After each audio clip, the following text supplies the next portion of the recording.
नमस्कार. मी प्रवीण बाबर, अध्यक्ष भूमिपुत्र संघटना महाराष्ट्र राज्य. विकास म्हणजे नेमकं काय रे भाऊ? हा प्रश्न मी आज वाई तालुक्यातील तरुण तरुणी, युवक युवती, जेनजी पिढी आणि सर्व ज्येष्ठांना विचारतो. मित्रांनो, लोकशाहीमध्ये सत्ता ही केवळ निवडणुका जिंकण्यासाठी नसते, तर ती सत्तेच्या माध्यमातून निवडून आल्यानंतर आपल्या तालुक्याचा, आपल्या मतदारसंघाचा चांगल्या पद्धतीने विकास करता येईल यासाठी ही सत्ता असते. 21 दिवस 21 प्रश्न या सिरीज मधील वाई तालुक्यातील विकासावर थेट संवाद या विषयावर जेव्हा आपण चर्चा करतोय त्यावेळेला वाई तालुक्यामध्ये गेले 60 वर्षी कोणती घराणी सत्तेमध्ये आहेत? वाई तालुक्यामध्ये मागच्या काळामध्ये कोण सत्तेत होतं? आताच्या 20-25 वर्षामध्ये कोण सत्तेत आहे? त्याचा आपण कधी विचार केलाय का? ही सत्ता नेमकी ह्या लोकांनी कशासाठी वापरली? निवडून आलं तर सत्ता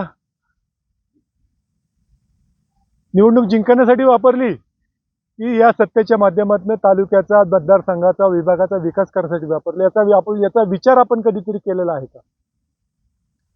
आणि म्हणून मी आपल्याला या 21 दिवस 21 प्रश्न या सिरीजच्या माध्यमातून माझा जो दुसरा प्रश्न आहे की वाई तालुक्यामध्ये एखादा मोठा हळद, आलं आणि टोमॅटोवर प्रक्रिया करणारा प्रकल्प आहे काय? हा प्रश्न आहे. मित्रांनो, आपला वाई तालुका कृष्णा नदीच्या काठी धोम धरणाच्या खालून जाणारी कृष्णा नदी, दोन्ही किनारा असला, सुजलाम सुफलाम असला आपला वाई तालुका. या वाई तालुक्यामध्ये ऊसानंतरचं जर कुठलं महत्वाचं पीक असेल तर ते म्हणजे आलं, हळद आणि टोमॅटो. शेतकरी ऊस काढल्यानंतर तरकारी करतात. ज्यांच्याकडे पाण्याची सुविधा आहे ते आलं, हळद, टोमॅटो करतात. परंतु आपण कधी विचार केलाय का शेतकरी तर उत्तम पद्धतीने आपल्याकडे आलं, हळद आणि टोमॅटो पिकवतो, परंतु आपल्या वाई तालुक्यामध्ये या सगळ्या पिकांवर प्रक्रिया करणारा एखादा मोठा प्रक्रिया उद्योग ह्या गेल्या 60 वर्षामध्ये उभा राहिलाय का हो? असा कधी आपण विचार केलात का?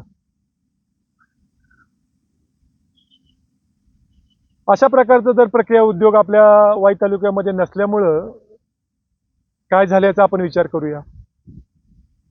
एक मोठा प्रक्रिया उद्योग नसल्यामुळं आपल्या तालुक्यातला सर्व शेतीमाल बाहेरच्या तालुक्यामध्ये, बाहेरच्या जिल्ह्यामध्ये विक्रीसाठी जातो. आपल्या तालुक्यातला हा पैसा, सगळा पैसा बाहेरच्या जिल्ह्यामध्ये सगळीकडे जातो.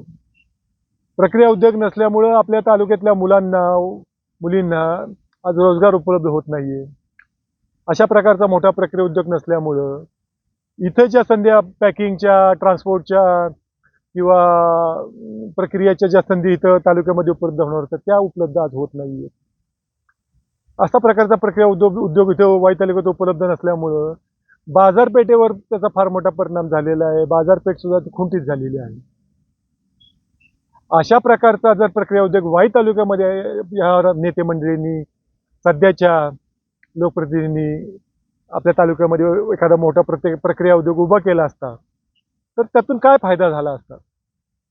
मित्रांनो, अशा प्रकारचा जर प्रक्रिया उद्योग आपल्या वाई तालुक्यामध्ये उभा असता तर त्या माध्यमातून आज जी आपली मंडळी, शेतकरी मंडळी उत्तम प्रकारचा टोमॅटो, हळद, आलं हे करतात, त्याला एक चांगल्या प्रकारचा बाजारभाव लोकलमध्ये उपलब्ध झाला असता.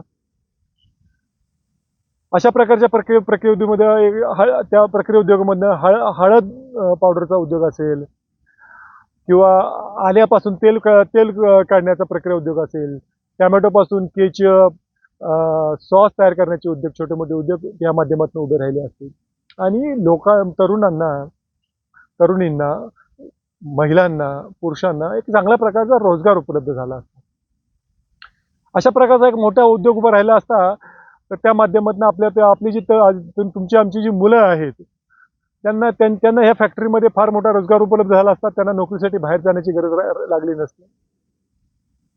अशा प्रकारचा एक मोठा उद्योग जर आपल्या वाई तालुक्यामध्ये असता, तर वाई तालुक्याची, वाई शहराची बाजारपेठ आज या उद्योगामध्ये काम करणाऱ्या 5-10 हजार लोकांच्या पगारामुळे, त्याच्यावर अवलंबून असलेल्या जे वाहतूकदार असतील, हॉटेलवाले असतील, लॉजवाले असतील, या सगळ्यांच्यामुळं वाई शहराची, वाई तालुक्याची बाजारपेठ फार मोठ्या प्रमाणावर बहरली आहे. मित्रांनो, विशेषतः माझी तरुण मित्रमंडळी आहे, जेनजी पिढी आहे. मी त्यांना एक साधा असा प्रश्न विचारतो की मित्रांनो, तुम्ही आज या मोबाईलच्या माध्यमातून फार मोठं जग बघताय. जगामध्ये किती प्रकारच्या, कुठल्या प्रकारची शेतीतली क्रांती झालेली बघताय. आपल्या शेजारी बारामती आहे, आपल्या शेजारी फलटण आहे, आपल्या शेजारी कराड आहे. तिथं शेतीच्या माध्यमातून किती मोठी प्रकारची प्रगती झाली आपण सगळं बघताय. आपण असा कधी विचार केला नाही का की 50-60 किलोमीटर असलेली आजूबाजूची फलटण असेल, कराड असेल, बारामती असेल, इथं फार मोठ्या प्रमाणामध्ये प्रक्रिया उद्योगाच्या माध्यमातून, प्रक्रिया प्रकल्पाच्या माध्यमातून आज तिथल्या लोकांच्या जीवनामध्ये आमूलाग्र बदल झालेला आहे. तो आपल्या वाई तालुक्यामध्ये का होत नाहीये?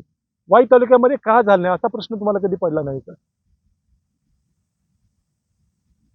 मला वाई तालुक्यातल्या ज्येष्ठ नागरिकांना या निमित्ताने एक प्रश्न विचारायचा आहे की आपण फार उन्हाळी पावसाळे बघितलेले आहेत.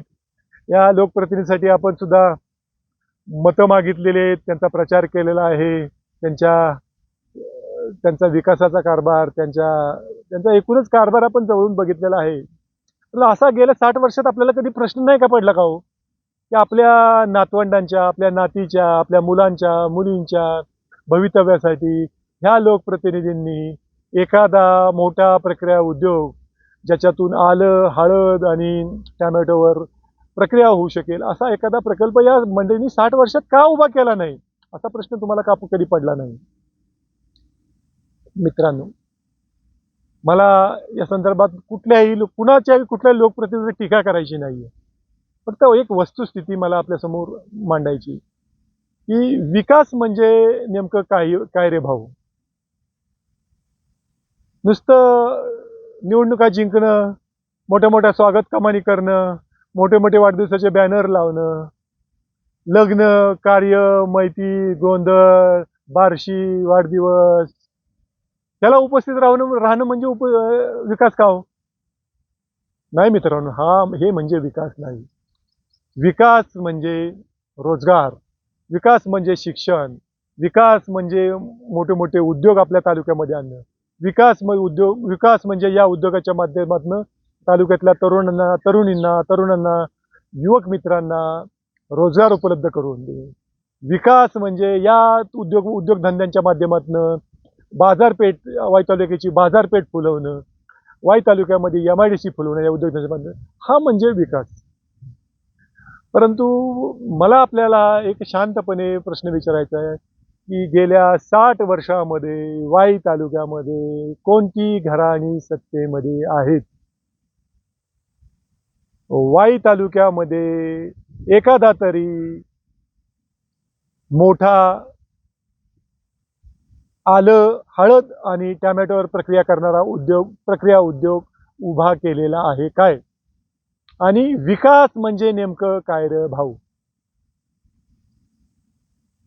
मी कुठल्या नेत्यावर टीका करणार नाही, कुणाचं नाव घेणार नाही कुठल्या घराण्याचं, पण तरी सुद्धा मला आपल्या डोक्यामध्ये एक पिल्लू सोडून द्यायचंय की मी जे काही आता 3 प्रश्न विचारले, एका प्रश्नामधले उपप्रश्न, त्याच्यावर आपण शांतपणे सगळ्यांनी विचार करावा. आपल्या घरामध्ये जेव्हा बसलेला असाल, आपले आईवडील असतील, आपली मुलं असतील, आपली नातवंड असतील, त्यांच्याशी या विषयावर चर्चा करा, मनमोकळी चर्चा करा. आपण जेव्हा घराबाहेर असाल, आपल्या पारावर बसलेला असाल, आपण कुठं एखाद्या सभामंडपात, देवळात बसलेला असाल, त्यावेळेला आपल्या समवयस्क मित्रांशी चर्चा करा, आपल्या नातेवाईकांशी चर्चा करा, आपल्या व्हॉट्सअप ग्रुपमध्ये ह्या विषयावर चर्चा करा की नेमकं वाई तालुक्यामधला विकास म्हणजे नेमकं काय? वाई तालुक्यामध्ये गेल्या 60 वर्षामध्ये नेमका विकास काय झाला, वाई तालुक्यामध्ये एखादं मोठा आलं हळद आणि टॅमॅटोवर प्रक्रिया करणारा उद्योग वाई तालुक्यामध्ये आहे काय, आणि विकास म्हणजे नेमकं काय रे भाऊ, या प्रश्नावर आपण चर्चा करा, विचार करून चर्चा करा, त्यातून एक प्रश्न विचारा एकमेकांना, या प्रश्नातून उत्तरं शोधा, आणि जर या विचारलेल्या प्रश्नातून आपल्याला उत्तर मिळालं तर पुढच्या काळामध्ये मित्रांनो या उत्तरातूनच आपल्याला पुढच्या काळामध्ये वाई तालुक्यामध्ये बदल घडवायचा आहे, आणि वाई तालुक्याचा विकास आपल्या सर्वांच्या सहकार्यानं इथून पुढच्या काळामध्ये घडवायचा आहे, अशा प्रकारची मी आपल्याला अपेक्षा व्यक्त करतो. आणि माझं हे लांबलेलं फेसबुक लाईव्ह मी थांबवतो. जय हिंद, जय महाराष्ट्र, जय भूमिपुत्र.